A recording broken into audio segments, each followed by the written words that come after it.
एक आनंदाची बातमी सर्वांना द्यायची जी आज आम्ही ऐकली, सगळ्यांनी पेपरमधून पण पाहिली, की मुंबई महानगरपालिकेत जे 5 वर्षापूर्वी आम्ही ICSE बोर्ड, CBSE बोर्ड अर्थात SSE बोर्डच्या सोबत सुरू केलं होतं, त्याचसोबत IGCSE आणि IB बोर्ड पण आणला होता. कदाचित देशात पहिली महानगरपालिका असेल ज्यांनी हे अनेक बोर्ड्स आपल्या महानगरपालिकेच्या शाळेत आणले. जसं दिल्लीमध्ये उत्तम काम झालेलं आहे शाळेच्या पूर्ण परिसरात, तसं आम्ही पण करण्याचा इथे प्रयत्न केला.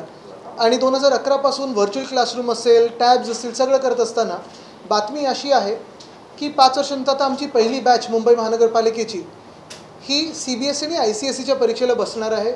आनंद आहे, गर्व आहे आणि तसंच त्यांना शुभेच्छा देखील देतो. हे सगळं होत असताना एका बाजूला जुनी जी कामं झालेली आहेत, मग महाविकास आघाडीच्या काळात असतील किंवा आम्ही मुंबई महानगरपालिकेच्या तर्फे मुंबईची सेवा करत असताना केली असतील, हे का बाजूला. आणि दुसऱ्या बाजूला आपण पाहतोय गेली 2-2.5 वर्ष ही घटना बाह्य सरकारची आणि आता हे काही महिने हे भाजप सरकारचे. ह्याच्यात मुंबईला जसं लुटलं जातं आहे, मुंबईचे हाल केले जातात आणि एकंदर महाराष्ट्राचे जे हाल केले जातात हे लोकांसमोर आहेतच. गेले 1-1.5 वर्ष मुंबईतल्या प्रत्येक मतदारसंघातून, प्रत्येक वॉर्डातून पाण्याचा एक मोठा प्रश्न सगळ्यांसमोर आलेला आहे. कुठे पाण्याचा दाब कमी आहे, म्हणजे प्रेशर कमी आहे, कुठे पाणी पुरवठाच होत नाही आहे, कधीतरी अनियमित पाणी पुरवठा होतो, कधीतरी आपण पाहतोय की गढूळ पाणी येतं. अगदी आमच्या सोसायटीमध्ये असेल, आजूबाजूच्या सोसायटीमध्ये असेल, मग उपनगर असेल किंवा शहर असेल. आणि ह्याच्यातून सामाजिक वाद निर्माण होत आहेत. कोणाला वाटतं की जास्तीत जास्त पाणी हे हायराईजला जातं, चाळींना वाटतं दुसरीकडे पाणी जातं आहे, स्लम्सना वाटतं तिकडचं पाणी वेगळीकडे वळवलं जातं आहे, हायराईजला वाटतं की मॉलमध्ये वळवलं जातं. पण एकंदर मुंबई महानगरपालिकेकडून अनेकदा हा प्रश्न विचारून पण आणि मागच्याकडे पण आपण पाहिलं असेल DPCमध्ये पण हा प्रश्न विचारला गेला. आम्ही अनेकदा हाऊसमध्ये हा प्रश्न विचारला आहे की पाणी नेमकं मुंबईचं गेलं आहे कुठे आणि हे गढूळ पाणी काय आहे त्या सगळीकडे, अजूनही उत्तर आलेलं नाही आहे. दुसऱ्या बाजूला आपण पाहतोय हवामान बदल आणि एकंदर खराब हवा, हे मुंबईला जो धक्का बसायला लागलेला आहे. आज पण तुम्ही कुठूनही पहा मुंबईला, मुंबई ही दिसत नाही अशी झालेली आहे. अक्षरशः तुम्ही सिलिंगवर पाहायला गेलात तर मुंबई सिलिंगवरनं दिसत नाही आणि सिलिंगवरनं देखील 100 मीटरचं देखील अंतर आपण पाहू शकत नाही. पण ह्याच्यावरही AQI म्हणजे एअर क्वालिटी इंडेक्स जेवढं खराब होत चाललं आहे मुंबईचं, जवळपास सगळ्याच लोकांना सर्दी खोकला झालेला आहे, त्रस्त आहेत, हैराण आहेत. पण मुंबई महानगरपालिका असो किंवा राज्य सरकार असो, पोल्युशन कंट्रोल बोर्ड तर भलतीकडेच, म्हणजे त्यांचं नोटिसा मारणं सुरू असतं, काय कुठे काय नोटीस करतात माहीत नाही. पण प्रदूषणावर कुठेही काम दिसत नाही आहे. आणि महत्त्वाची गोष्ट म्हणजे राज्य सरकारकडून उपाययोजना तर सोडा, नागरिकांना आणि मुंबईकरांना उत्तर द्यायला देखील कोणी पुढे येत नाही. हे अशी हाल सगळीकडे झालेले आहेत. तसंच मुंबई सगळीकडेच खोदून ठेवलेली आहे. मग ही कुठची रस्त्याची कामं आहेत, कुठे सिवर लाईन काढले, कुठे काय काढले, पण नागरिकांशी संवाद हा मुंबई महानगरपालिकेच्या निवडणुका नसल्यामुळे, नगरसेवक नसल्यामुळे आणि कुठेही प्लॅनिंग नसल्यामुळे हे आपलं दिसतंय की संवादच नाही आहे.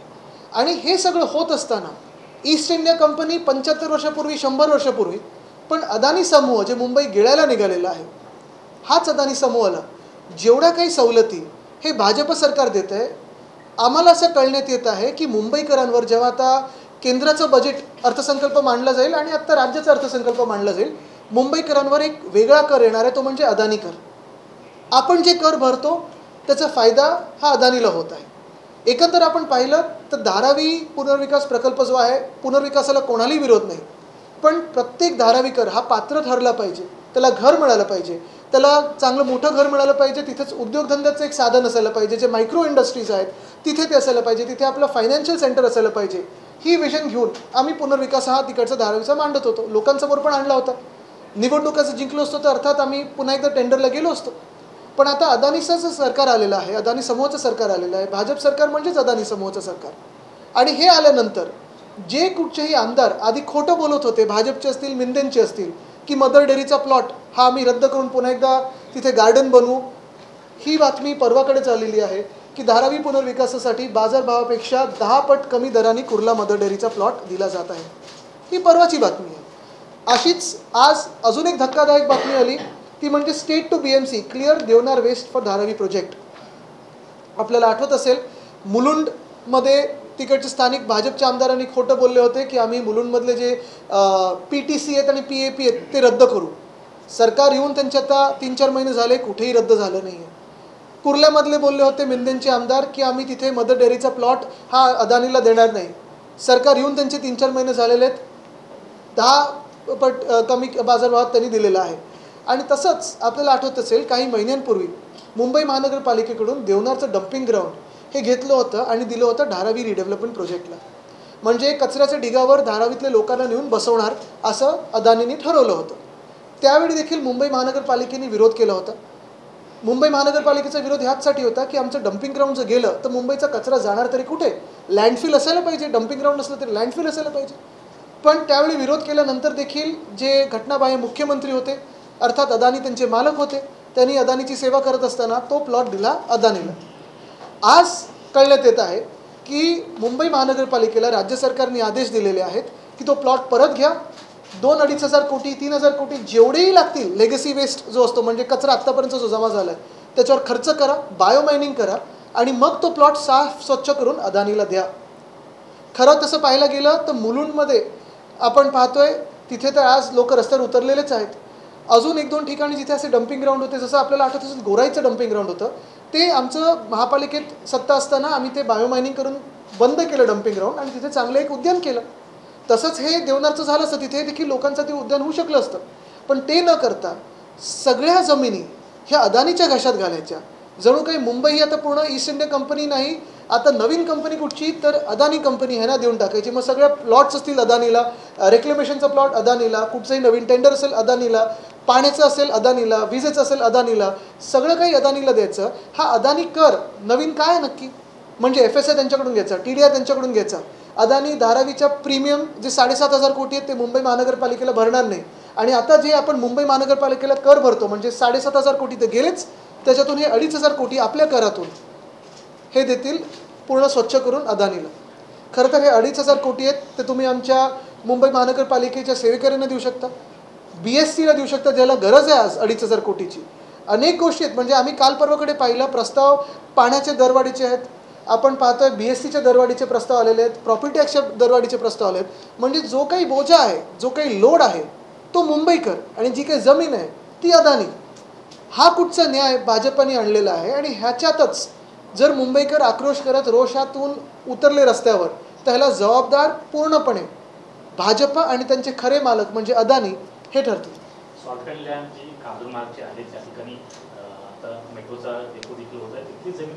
सगळे ऑक्ट्राचे डेपोज अदानीला, सॉल्ट पॅन लँड अदानीला. म्हणजे आम्ही मेट्रोसाठी मागत होतो तर जी सॉल्ट पॅन नव्हती त्याला तुम्ही सॉल्ट पॅन दाखवलं. मग हे सगळं का चाललं? तुम्ही राज्य सरकार काही जनतेसाठी आणलं निवडून EVM मधून की अदानीसाठी आणलं निवडून?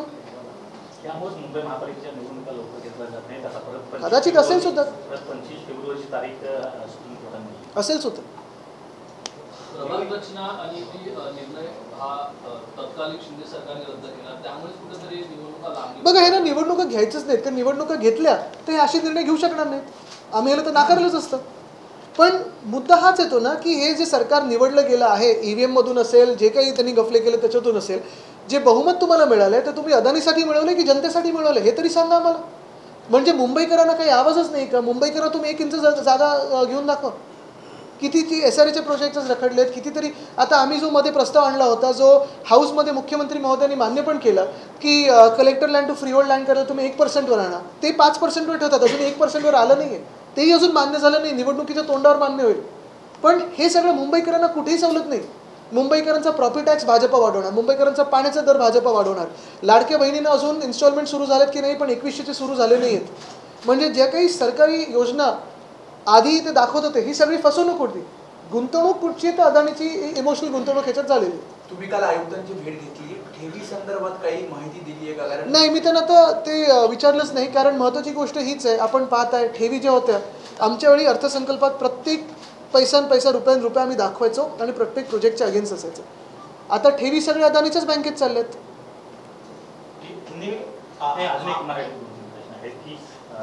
थोड्याच वेळापूर्वी गुरुंद्रा पानसरे हत्या प्रकरणातील 5 आरोपींना जामीन मंजूर केला हायकोर्टाने. त्यामध्ये म्हटलेलं आहे की हायकोर्टानं त्या जो तपास सुरू आहे त्या तपासामध्ये कुठलीही प्रकारची प्रगती नाही, त्यामुळे नाही अनेक असे तपास आहेत ना. आता परवाचं पण अजून मला वाटतं CPने उत्तर दिलं नाही आहे.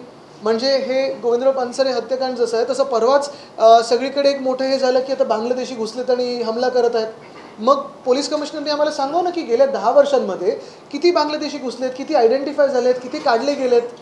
आणि खरोखर जर तिथून येत असतील तर अपयश हे केंद्रीय गृहमंत्र्यांचं आहे. त्याचबरोबर 10वी-12वीच्या परीक्षा केंद्रांमध्ये ज्या मुली आहेत त्यांना बुरखा घालून येऊ नये अशा प्रकारची एक लेटर हे नितेश राणे यांनी बघा त्यांच्यावर मी उत्तर देत नाही, पण आज एक महत्त्वाचा विषय अजून एक आपल्यासमोर मांडतो जो मी MMRDमध्ये मांडला आहे आणि फडणवीस साहेबांना मी पत्र देखील लिहिलेलं आहे.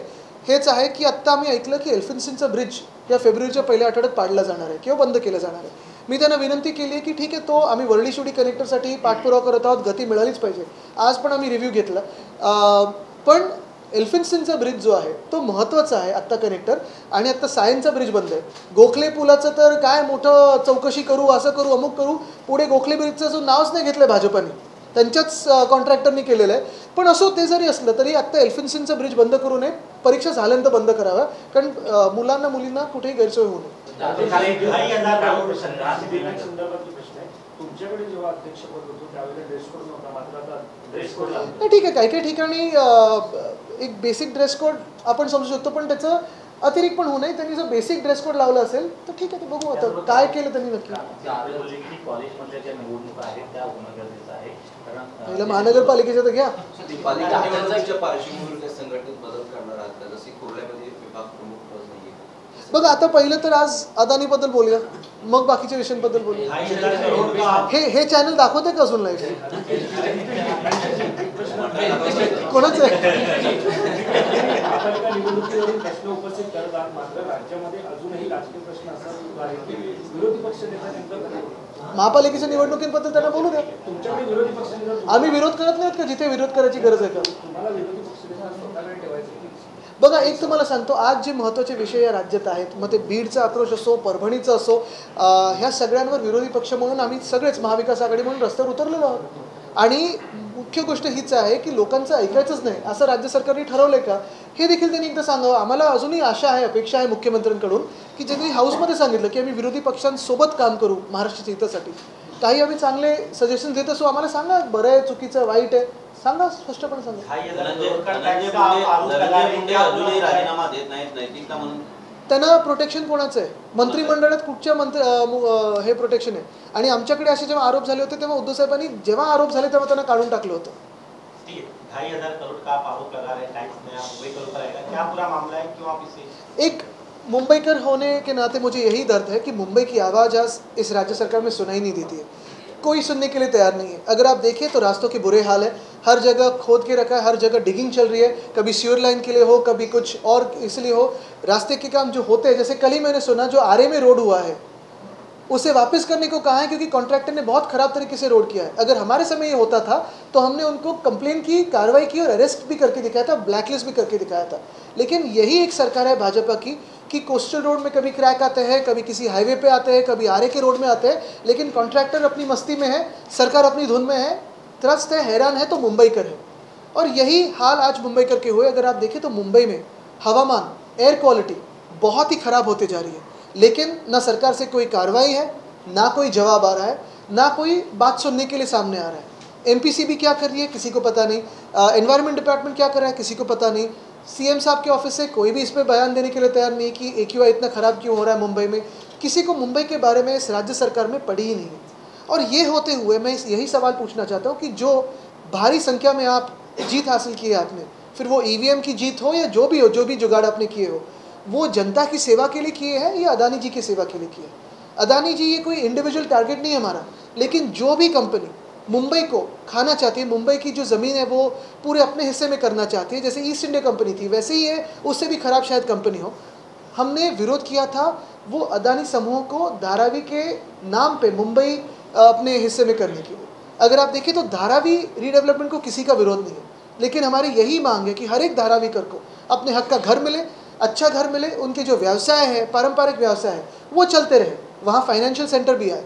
लेकिन हमने इसी बात को विरोध किया था कि जहाँ से वो अभी हटाए जाएंगे, कभी मुलुंड में लेके जाएंगे, कभी दहीसर में, कहीं पहाड़ी गोरेगांव में, कभी माहिम में, कभी किसी को लाएंगे कांजूर मार्ग में, किसी को लाएंगे कुर्ला में, इसे हमने भी विरोध किया था.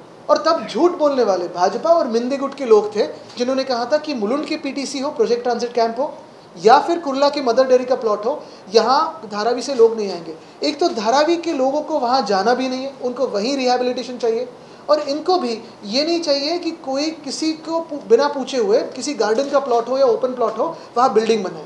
क्योंकि उनको भी पता है कि भाजपा का असल मालिक ये अदानी है। आज अगर आप देखें तो 3-4 दिन पहले की ये न्यूज़ है, ये खबर है कि धारावी पुनर्विकास के लिए 10% कम रेट में मदर डेयरी का प्लॉट दिया गया है। 10%, और 10% नहीं, 10 गुना कम। प्रतिशत तो बहुत कम होता है, 10 गुना कम। ये गुना पे गुना चढ़ते जा रहे, 10 गुना कम।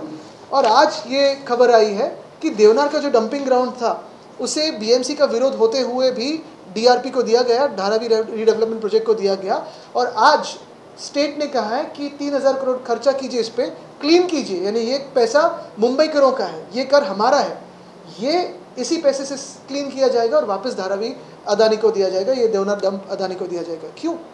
क्या अदानी जी खुद खर्चा नहीं कर सकते? जिस ज़मीन को उन्होंने जोर ज़बरदस्ती लिया है उस पर खुद खर्चा नहीं कर सकते? एक तरफ आप देख रहे हो, अगर मुंबई में किसी को टीडीआर खरीदना है अदानी के पास जाओ, किसी को एफएसएल लेना है अदानी के पास जाओ, घर खरीदने अदानी के पास जाओ, बिजली का बिल ज़्यादा है अदानी के पास जाओ, 7,500 करोड़ का प्रीमियम जो है बीएमसी को उनका ड्यू है वो नहीं भरेंगे अदानी साहब। और आज हम ये सुन रहे हैं कि 2,500 करोड़ 3,000 करोड़ हमारे पैसों से खर्चा होगा और यही ज़मीन दी जाएगी अदानी साहब को। ऐसा क्यों हो रहा है? मैं तो ये सुनने मुझे ये सुनने आ रहा है कि जब ये अभी नेशनल बजट और स्टेट का बजट आएगा, मुंबई करों पे और एक टैक्स लगने वाला है, उसका नाम होगा अदानी कर, क्योंकि सारे जो पैसे हैं मुंबई के हो, महाराष्ट्र के हो, वो अदानी के ही खाते में जा रहे हैं। अगर बीएमसी चुनाव होते और आपकी सरकार आती है बीएमसी में, तो क्या ये बीएमसी चुनाव करने के लिए तैयार ही नहीं है, क्योंकि ये सारी चीज़ें बिल्कुल, क्योंकि ये सारी चीज़ें माननी ही नहीं, होगी नहीं। इसके अलावा आप लोगों ने विद्यार्थियों का अपलिफ्टमेंट के लिए आईसीएसई सीबीएसई बोर्ड लाया था। अब वो पहला एग्जाम देने जा रहे हैं, लेकिन बुर्का पहन के विद्यार्थी गर्ल्स स्टूडेंट्स नहीं जा सकते सेंटर मिनिस्टर की मांग सरकार। देखिए, मैं जो यही बात कहना चाहता हूँ कि शिक्षा हर एक का अधिकार होता है, हर एक का हक होता है। और हमारी जो एक विचारधारा थी उसमें जो कोई बच्चा या बच्ची जिस भी कक्षा में हो, उनका ये अधिकार है कि दुनिया में सबसे अच्छे जो बोर्ड्स होते हैं या देश में सबसे अच्छे जो बोर्ड्स हैं, उनको वो बोर्ड्स की परीक्षा देने का अधिकार होना चाहिए। व्यवस्था हमने की थी। सीबीएसई, आईसीएसई, आईबी, आईजीसीएसई, ये सारे बोर्ड्स एसएससी के साथ लाए थे। मुंबई की जो म्यूनसिपल स्कूल्स है, लगभग 3 लाख विद्यार्थी पढ़ते हैं। उसमें इंग्लिश है, सेमी इंग्लिश है, मराठी है, हिंदी है, गुजराती है, उर्दू है, तमिल है, तेलुगु है, कन्नड़ा भाषा है, ये सारी भाषाओं में पढ़ते हैं। टेक्नोलॉजी हमारी एक नई भाषा हमने लाई थी। तो ये सारी चीज़ें हम कर रहे थे। अभी इसमें अपनी अपनी सोच हो सकती है, लेकिन मेरा ये मानना है कि हर एक को, इस देश के नागरिक को एग्जाम देने का अधिकार होना चाहिए। और ये जो टिप्पणी करे उस पर मैं जवाब नहीं दे रहा हूँ, ये मैं अपनी बात कर रहा हूँ। इसके पहले हमने कर्नाटक में देखिए, गंदगी से मैं मुंह नहीं लगता, कोई लोग उसमें उलझना चाहते हैं, मैं उसमें जाता नहीं। इसके अलावा ड्रेस कोड चूंकि सिद्धिविनायक मंदिर में मुंबई मॉडर्न शहर है, वहां पर ड्रेस कोड लागू किया जाए, कुछ भक्तों का कहना है। देखिए, कहीं यही बात होती है कि कहीं उसका भी क्लैरिफिकेशन आना बाकी है, ज़रूरी है कि क्या ड्रेस कोड है। अगर कोई सभ्यता का ड्रेस कोड मंदिर या किसी भी धर्मस्थल में जाना हो तो ठीक है, वो एक बेसिकली दुनिया भर में आप कहीं भी जाओ तो मंदिरों में होता है। आदित्य, जिस प्रकार से महाकुंभ शुरू है, आज बहुत ही खराब अवस्था जिस प्रकार से भगदड़ मची, कई लोग घायल, कुछ लोगों की मौत हुई है, इस घटना को आप किस तरह से देख रहे हैं? नहीं, देखिए, इसमें 2-3 चीज़ें हैं। एक तो जिनकी मौत हुई उनको तो श्रद्धांजलि अर्पित करते ही है। जो घायल है, हम यही प्रार्थना करते हैं कि जल्द से जल्द वो ठीक हो जाए और वहाँ दर्शन ले पाए। लेकिन ये व्यवस्था पे काफ़ी सारे प्रश्न चिन्ह ये करता है, निर्माण करता है। जितना खर्चा एडवर्टाइज पे हुआ है, जितना खर्चा वीवीआईपी सर्विसेज पे हुआ है, हमारी यही उम्मीद है कि जैसे वीवीआईपी को इतनी सर्विसेज दी जा रही है, आम जो नागरिक है, जो भक्त है, उसे भी उतनी सर्विस दी जाए। सरकार 10,000 करोड़ खर्च किए थे, लेकिन जमीन पर चूंकि नहीं, वहाँ के जो मुख्यमंत्री जी, उन्होंने इस पर, मैं यही अपेक्षा करता हूँ कि कुछ बयान देंगे इस पर। जिस प्रकार से दिल्ली इलेक्शन चुनाव आहे, खर्च हा कुंभमेळ्यावरती करण्यात आलेला आहे आणि आता जवळपास त्यांच्याकडे अजून नागरिकांच्याकडे मृत्यू झालेला आहे। नाही, दुर्दैवी आहे। आम्ही जसं सांगितलं की एक तर श्रद्धांजली अर्पित करतो जे गेले ते, जे जखमी असतील ते लवकरात लवकर बरे होऊन पुन्हा एकदा तिथं दर्शनाला जावे। पण महत्त्वाची गोष्ट ही की एवढा सगळा खर्च होऊन, एवढं सगळं ॲडव्हर्टायझिंग होऊन, जेवढं VVIP सर्व्हिसेसवर लक्ष दिलं आहे, तेवढीच आमची अपेक्षा आहे आणि खात्री आहे की इतरांसाठी पण केलं असेल।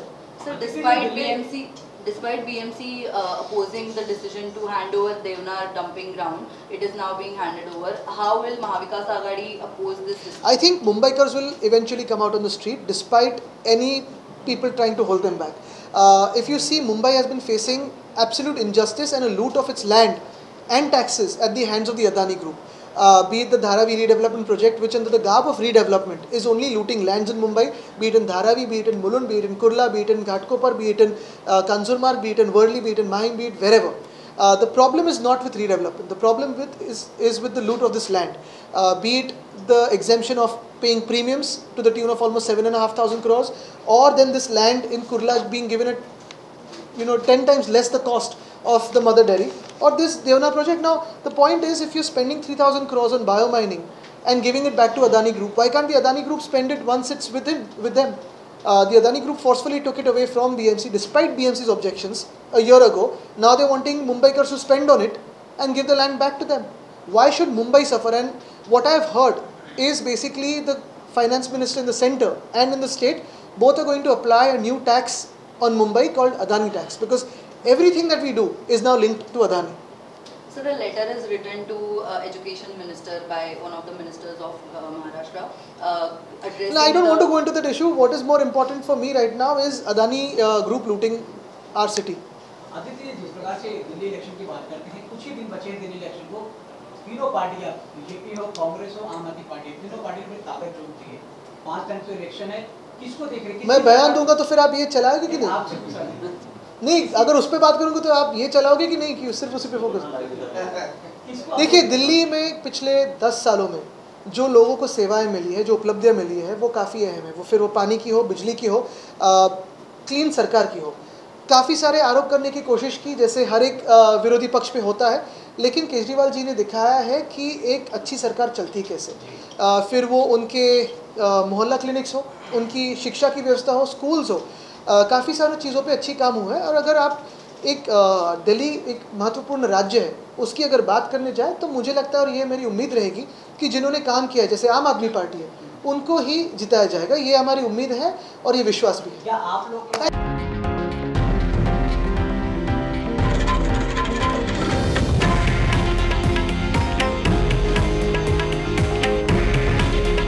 हे आहे देशातील नंबर 1 न्यूज नेटवर्क आणि आपण पाहत आहात TV9 मराठी। काळजी तुमची, हित महाराष्ट्राचं।